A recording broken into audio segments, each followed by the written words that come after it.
I have a question, Stuart. Yes. Is it possible to notice thoughts arising during the meditation while still maintaining the attention in the hara, or is the fact that one notices thought, um, does that mean that the attention is not there anymore? Well, the first part of this is that there'll always be thoughts rising. Um, but focusing in the hara enables us not to attach ourselves to them and to let them just disappear. They will come and they will go. But there will always be thoughts. And in many ways, we need that 5% of, because it's a reminder that we need to go a little bit deeper inside ourselves. We need to get more focused. So those thoughts will arise during the meditation class. What happens is you get so conditioned, to keeping your attention in the hara, right at the core of your being, that you don't attach yourself to the thoughts. They're like birds singing in the trees, and you don't really, get involved with them. And this is a point of growth that takes place in anyone that practices this kind of meditation. It takes time, it takes conditioning, it takes a lot of work on oneself. And it really is the acceptance of the fact that none of us are perfect. You understand, there's always going to be some kind of imperfection inside us. And one of the imperfections is, there'll always be thoughts, but having the strength to not attach and get swept away in them, and all the tension and the conflict in thought, that is really the key to the meditation. And then, as I said before, they're like birds singing in the trees. It's like a car driving past. You don't get involved. And you have the capacity to stay centered and keep drawing down spiritual energy, which continues to make you stronger inside and more capable of not being involved in the conflict and polarity of thought. So, yes, there will be thoughts. Doesn't mean you're not centered. What it means is that, none of us are perfect. We're not perfect. And there'll always be that imperfection. I remember my teacher always used to kid around and say, uh, a pearl is a product of, irritation in an oyster, and it's true. A diamond is a product of 50,000 years of pressure on the earth, from the earth. There will always be that. Now, our job is to transform all of these things into internal pearl, into a diamond, into something that is the highest levels that we can possibly transform tension into. And that is such an integral part of the meditation that it gives you the capacity to do this. And I think, to me, it was one of the most amazing thing I ever learned from my teacher, how to do that, because it cleared the path for everything else to take place. So if you have thoughts, don't get all involved with them, and just get more centered, and they will just fly away. They'll disappear. New ones will come and they will disappear. And eventually you have such a grounding inside yourself that you don't identify with any of that conflict and tension that exists in thinking. So, yes, that's what happens. Look, I've been doing this a lot longer than anyone here, and it still happens to me. Thoughts come up, but I don't listen to them. I have a much more important thing to do in myself, and that's to stay grounded so I can really receive that higher creative energy and let it build my life.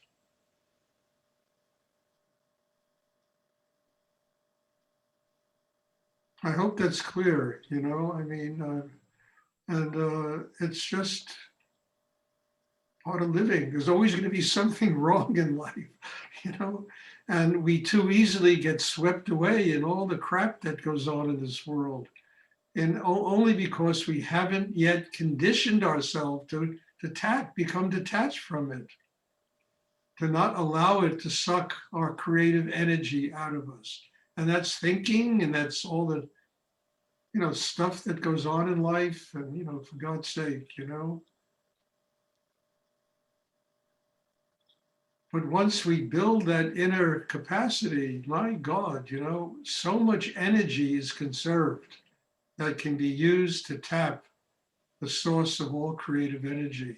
And then that energy guides our life, not our minds, not our egos, not our, and that's where the music comes from. For God's sake, my Bach, my favorite books, I'm going to where the music comes from.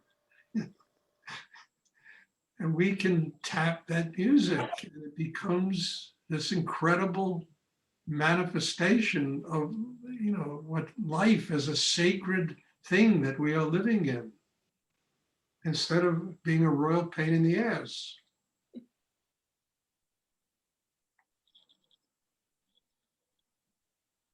Thank you. That helped. You're welcome. Does anyone else have a question? I have a question, Stuart.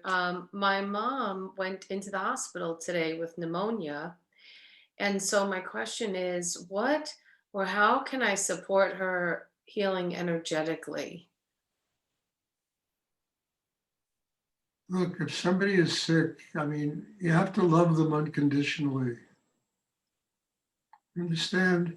You have to, be there for them unconditionally with the deepest amount of love that you can bring to them. And we should do this anyway with people in our lives, and nurture them through it. And be conscious of also not catching pneumonia when you're around her, but at the same time, let her understand that you unconditionally love her. You're unconditionally there for her. And not just through what the words you say, but through what you do, your actions, how you share that love with your mother, and not only your mother, but with anybody, your children, anyone that's close to you. Look, I've been through so much. You read that book I wrote called Leah, I've been through, I don't know, 100 things like that in my life with people who were very sick and all kinds of stuff. I remember once there was a student of mine who had AIDS, and he had this thing called Kaposi sarcoma, whatever, I can't remember. And his whole body was covered with scales. And he was just lying in bed, struggling to overcome that. And I was sitting there, and it was heartbreaking. And I finally said to him, look, why don't you just let go? Why don't you just let go? It was one of those compassionate things I ever said to anybody. I said, you're going to come back here as a beautiful baby with everything to live for, and you're going to bring into your next lifetime everything you've learned in this lifetime about spiritual practice. And he looked at me and he started to smile. And he said, thank you. And the next day he left. Instead of spending all that time struggling against something that was impossible to struggle against, just let go. I had that with another student of mine early on when I first moved back to New York. I had a student, her name was Eleanor Olson, and she was, she was the curator of Tibetan art at the Newark Museum. And she was also a student of Rudy's when Rudy was alive. And she came to me and started studying with me. And she was a pretty elderly woman. She was probably about 80 years old at the time. And she had a terminal cancer, and she used to come in my gallery at least twice a week, and I would do healing work with her. And then the cancer went into remission. It was really a miracle that took place. And she came and said, well, the doctors told me it's in remission. And then one day, about maybe 8 months later, she said, Stuart, she came in my gallery and she said, Stuart, I can't do this anymore. I don't have the energy to continue this battle. And she told me that she wanted to leave the world. I started doing bardo work with her, a whole transitional work where we opened up that whole range of the bardo, and her soul went there and began to prepare itself to it's the kind of thing that Tibetans do, and I just learned it doing it with her, and I'll never forget, I went up to her apartment and she was lying in bed in a fetal position, and it looked, she was just ready to leave. And I sat there and I did a really deep meditation with her. And I'll never forget this as long as I live. She came out of the fetal position. She sat up at the bed and looked me directly in the eye and said, "Thank you." Went back into the fetal position. And it was the last thing she ever said. It's how unconditional love nurtures people in the world when they're ready to leave the world, when they're coming into the world. You understand? We have to be big enough to do that. You have to be big enough to do this with your mother. Thank God there are, medicines for pneumonia and they can take care of that. Yeah, she lives in Israel and she said she definitely wants to live and be here. I already asked her, what are you doing? What's going on? So yeah, I love that what you said about unconditional love, that resonates very deeply. Of course, she's your mother, I mean, look, you can fight with your boyfriend, but love your mother unconditionally. You have no choice. I mean, the same thing happened with my mother. She got cancer and wanted, asked me if I could do healing work with her, and I started doing it. The thing went into remission. And then she's, I mean, and then, then she, about 2, 3, 4 years later, she got very sick and she passed on, but it was unconditional love taking care of her, and I'll never forget, even my student, she came to live in my ashram, my loft on 4th Avenue and 10th Street. And people were, making juices for her, helping her. And it was kind of a beautiful thing to see. And then one day she told me the same thing that Eleanor said, "I can't do this anymore, Stu. It's too much." And then she told me she wanted to leave. So I had to reverse the whole thing again and work with her in a different way, preparing her, loving her to leave the world.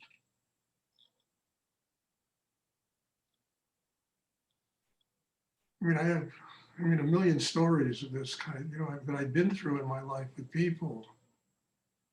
And I learned a lot about unconditional love. And it's the kind of thing I even bring to this meditation here.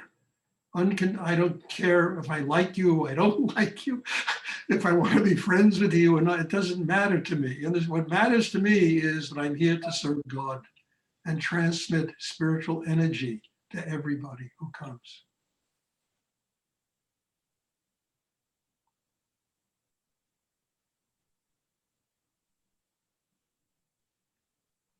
And my personal likes and dislikes have nothing to do with this class, Everybody is equal.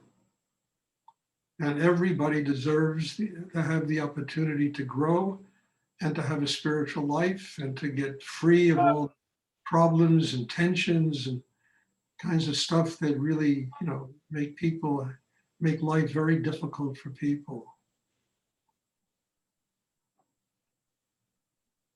Does anyone else have a question? Thank you, Stuart.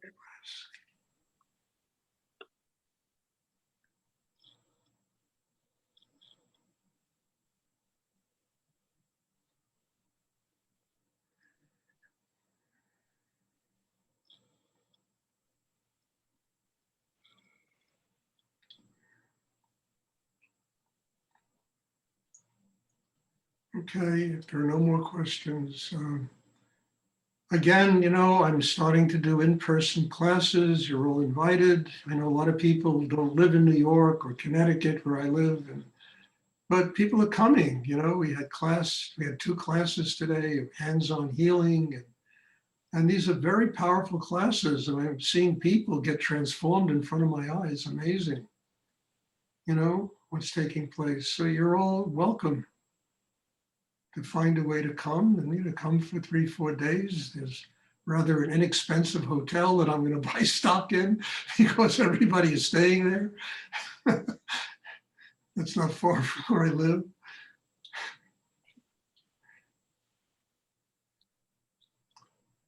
Okay, if there are no more questions, then again, God bless you all. Thank you. And I have a deep humility and a deep sense of gratitude for the presence of everyone that attends these sessions. So bless you and thank you. And there will be a class tomorrow evening. And I hopefully people will make it. I'm looking forward to it. So bless you and thank you. Thank you, Stuart. You. Thank you. Thank you. Thank you, Stuart. Good night.